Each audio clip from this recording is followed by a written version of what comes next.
Welcome to Dark Crossroads Podcast, hosted by Roxanne Fletcher. This is your stop for all things true crime and paranormal. From the infamous story of the New Bedford Highway Killer to the chilling tale of the Black-Eyed Children, Dark Crossroads Podcast is a truly deep dive into the stories that frighten and fascinate you. All links to the show will be provided in this episode's description. And don't forget to let us know what you think of today's episode.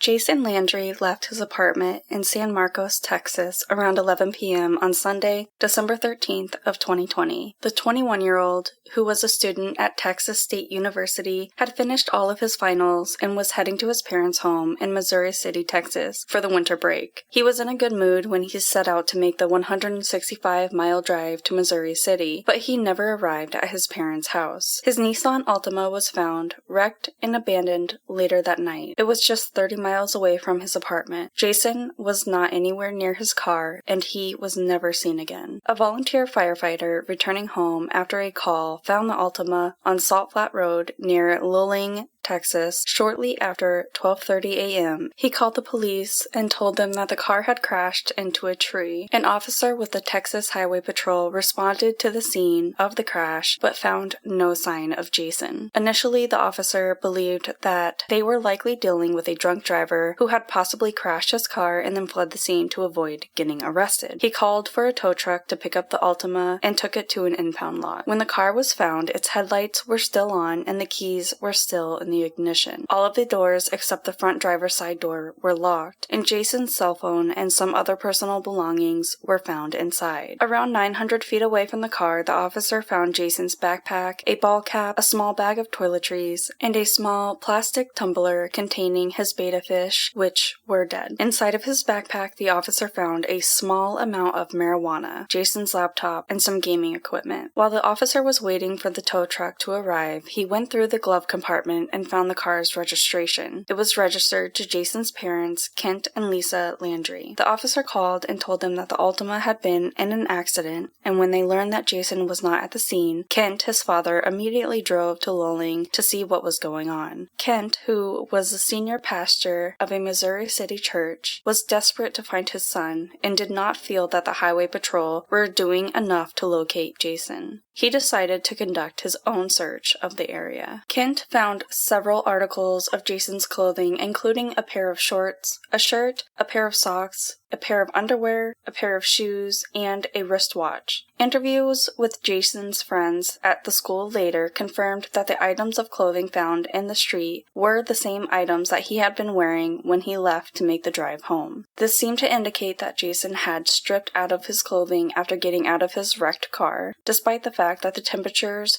were only a few degrees above freezing. Investigators said that there was no evidence that Jason's car had been forced off the road. All of the damage to his car had been made when he impacted two trees after skidding off the road. It was possible that he had swerved to avoid hitting a deer and then overcorrected, resulting in his spinning around and slamming into the trees, hitting them trunk first. There was no paint or other evidence to suggest a second vehicle had been involved. By Monday night, state and local police departments, as well as dozens of volunteers, were involved in the search for Jason. Investigators believe that the crash had likely occurred shortly before it was discovered, meaning that Jason had only a limited amount of time to get out of the area before police would arrive. They weren't sure if he had walked off on his own or had been picked up by somebody, but no one came forward claiming to see him after this crash. Texas Department of Public Safety Sergeant Dion Cockrell said that a handful of different agencies were assisting in the search, but by Tuesday night, they still did not know what happened to Jason. He goes on to state that, "We have searched the entire area with DPS helicopters, drones, other agencies have come out, state and local, even the Texas Search and Rescue Team with their canines, and all results came up empty." Lisa Landry was worried that Jason had been injured in the crash and was unable to make his way home. She goes on to state, "He's alone, he doesn't have his phone or his wallet, and it's cold outside, and he's probably hurt. A few drops of blood had been found on some of his clothing that had been left in the road, but it was not enough to suggest that he was seriously injured. Despite the fact that they had not found any indications that Jason was still in the area, Sergeant Cockrell said the search would continue. He went on to state that they were going to keep on searching until they think that there was no hope left, which could be 2 days, 3 days, 4 days, and so on. He states they are going to keep on searching until we either find him or we find an answer. The search intensified on Tuesday, and Texas EcuSearch joined the hunt for Jason. Search teams combed through the remote area northeast of Lowling where the car had been found. A local man who owned property in the area told reporters, "It's a place where someone could easily get lost. There is a lot of old wells that were never capped or cemented, just holes in the ground, and a lot of creeks and a lot of steep banks." Tracking dogs were able to pick up his scent leading away from his car, indicating that he had walked away from this accident. The dogs followed his scent towards Lowling for about a quarter of a mile before it eventually disappeared. It was possible that he had gotten into a car with someone at that point. The search continued on to Wednesday, and officials decided to search a pond that was near the accident site after search dogs seemed to pick up Jason's scent near the edge of the water. The search team got a sonar hit that did resemble the shape of a body, prompting the decision to drain the pond. Jason's family tried to prepare themselves for the worst and waited anxiously while the pond was drained, but there was no sign of Jason. The Texas Department of Safety and members of Texas EcuSearch spent Thursday going back over several areas near where Jason's car had been found, looking for anything that might have been missed in the initial search. They did not come up with anything, and they did admit that they were starting to fear the worst. A reporter asked Kent if he thought Jason might be hiding somewhere, maybe afraid to come home because he had wrecked his parents' car. But Kent didn't think that that was the case. He did, however, have a message for Jason. This message was, "Don't worry about getting in trouble. The car is just a stupid car. We love you. Call someone. Call the police. Call home. We just want you home." A week after Jason went missing, there had been little progress made in locating him. A prayer vigil was held for the missing man on December 20th of 2020, and his parents thanked the community for all of their support during the search efforts. Kent noted, "We are living in the worst dreams of every parent. It feels like a bad dream that we've been hoping to wake up from, and I pray my son is alive and pray that someone is hopefully taking care of him." The Caldwell County Sheriff's Office was not immediately called to investigate Jason's disappearance. The highway patrol officer hadn't thought that there was anything unusual about the accident. This meant that the investigators from the sheriff's office never had a chance to look at the car before it was towed to an impound lot. Jason had been missing for nearly a week before the case was transferred to them. Caldwell County Sergeant William Miller admitted, "There were certain things that weren't done in the first hours after the discovery. We were not conducting a true missing persons investigation at that time. Once the case was handed over to the sheriff's office, they had to play a lot of catch-up. They were working to determine where Jason had been in the hours before the car crash, and they were interviewing his friends and his classmates." On December 22nd of 2020, volunteers with Texas EcuSearch said that they would be suspending their search for Jason. At the time, they were feeling that the entire area had been thoroughly searched without finding any evidence of him. They assumed that his family would launch another search if the sheriff's office developed any credible leads about where Jason might be. Investigators combed through an additional 300 acres of land near Lowling, but did not find any sign of Jason. They also used a drone to take video footage of the entire area, which was then painstakingly combed through for any potential evidence, as with all the other searches. However, all results came up empty again. As the physical search for Jason drew to a sad close, Caldwell County Sheriff at the time, Daniel Law, felt confident that the missing man was not anywhere within the 31 square miles that had been searched. He states, "We will not speculate on what may have happened to Jason, but we feel the vast area surrounding the accident scene has been thoroughly searched and Jason still has not been found. Detectives from the Caldwell County Sheriff's Office traveled to Missouri City and interviewed his parents and his siblings. They also collected several things that had been found inside of Jason's car so that they could be processed for potential forensic evidence. Kent made a public appeal for anyone with any information about his son's whereabouts to please come forward. He stated if someone knows something, or might know something, might have seen him, please tell someone. He was desperate to have his son home in time for Christmas. Sergeant Miller told reporters that he didn't have enough information to form an opinion about what had happened to Jason, but he was still hoping to find him alive. He went on to state, "We are trying to run down all our leads. It would have been easier if we had started a week ago." Jason's family agreed. They were very critical of the way the Texas Department of Public Safety had handled the case and wondered if Jason would have been found immediately had the case been assigned to the sheriff's office from the very beginning. On January 29th of 2021, the Caldwell County Sheriff's Office stated that they had been able to gain access to most of Jason's cell phone and computer data. They learned that he had briefly stopped using his GPS to open Snapchat on his phone at 11:24 p.m. on the night that he disappeared. He missed a turn and ended up on Salt Flat Road where his car was found at 12:31 a.m. Although his cell phone was still on and had a signal, he never used it again after 11:24 p.m. and officials were trying to determine what happened after this point. In a Facebook post, the sheriff's office wrote,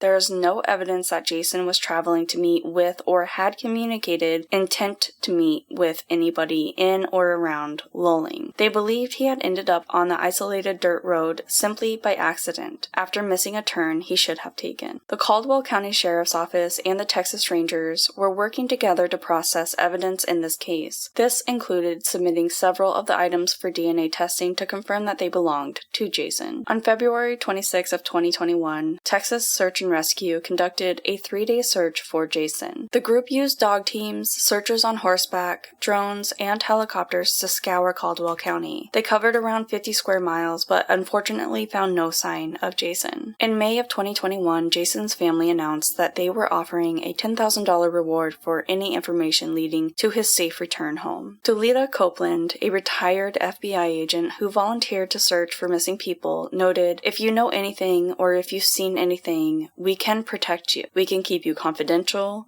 Just call us and talk to us." A year after Jason set out to drive home for the holidays, he was still missing, and although his case remained open, investigators had not been able to develop any substantial leads and still had no idea what had happened to him. Both the Caldwell County Sheriff's Office and Texas Search and Rescue had conducted several additional searches for the missing student, but had not found any clues to where his whereabouts were. Months went by, and the case started to stall, and by December of 2022, Jason had been missing for 2 years, and investigators couldn't agree about what happened to him. While detectives with the Caldwell County Sheriff's Office believed that Jason walked away from the accident and vanished on his own, his parents and the retired FBI investigator think that he was the victim of a crime. Kent thinks that the initial officer on the scene wrote Jason off the moment that he found marijuana in his backpack. He stated, "It just feels like your child is discarded because they treated everything with this investigation with such indifference." Kent went on to point out that he was the one who found Jason's clothing in the road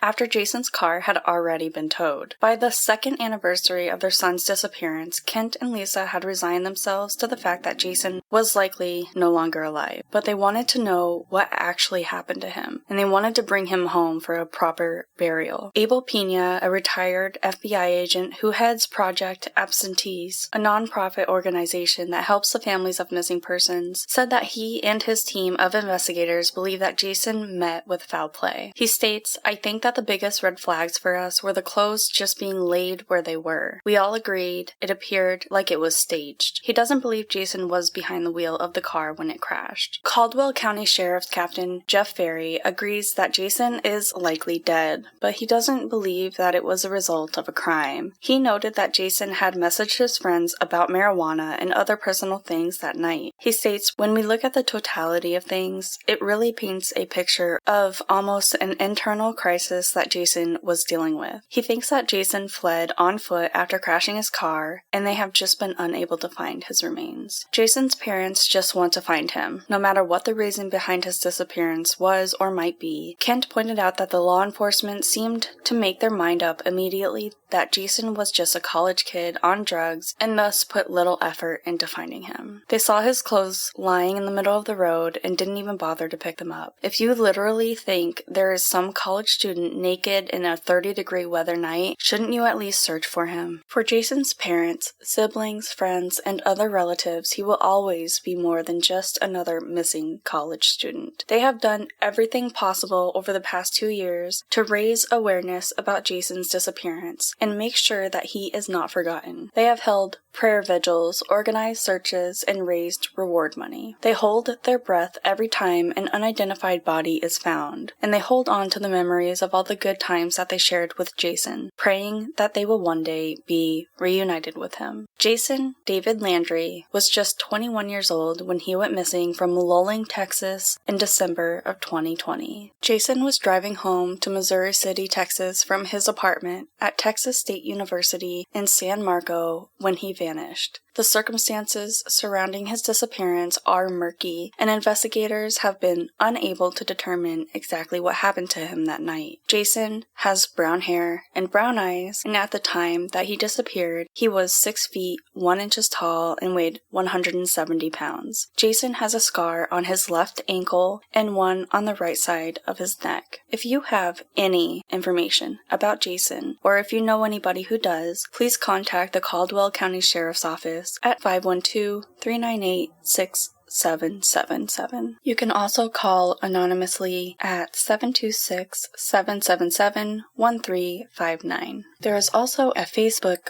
page that you can follow that friends and family really contribute to, and it is titled Missing Person - Jason Landry.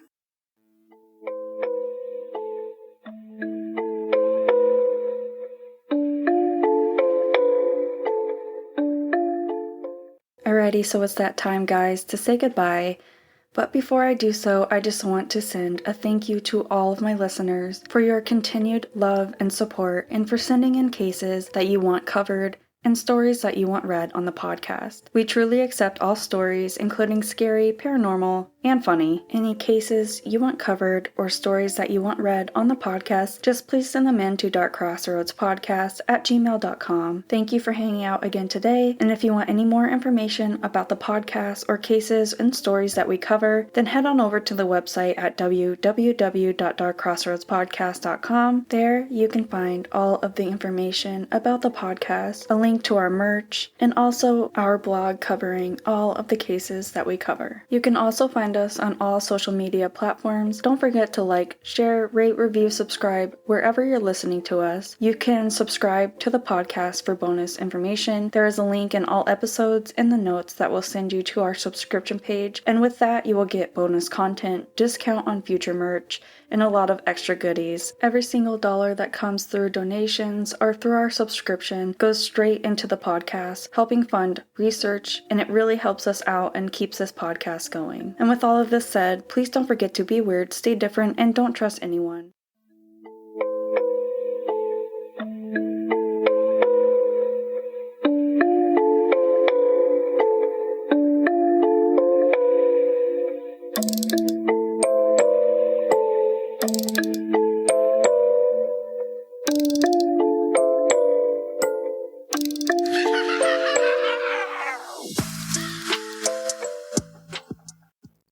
Dark Crossroads Podcast is brought to you by Problem Wildlife. Problem Wildlife serves all of Western Massachusetts and has been humanely protecting your house and your family from unwanted pests for over 20 years. Take back your space with an animal control service that you can trust. They are family-owned, fully licensed, and are knowledgeable and dependable. To find out more about their service, simply visit their website at www.problemwildliferemoval.com, and their information will be included in our show notes. The Curiosity Box delivers the cerebral fascination of Vsauce right to your door through engaging science toys, surprising puzzles, and books that expand our understanding of the universe. The creators worked together to create, design, and handpick each illuminating item in the Curiosity Box, including constructive kits, brain games, and imaginative custom t-shirts. Every quarterly delivery will turn your home into a laboratory of wonder. If you have always been curious about the world around you, then subscribe to the Curiosity Box and have access to the most popular science education network on YouTube, as it energizes a community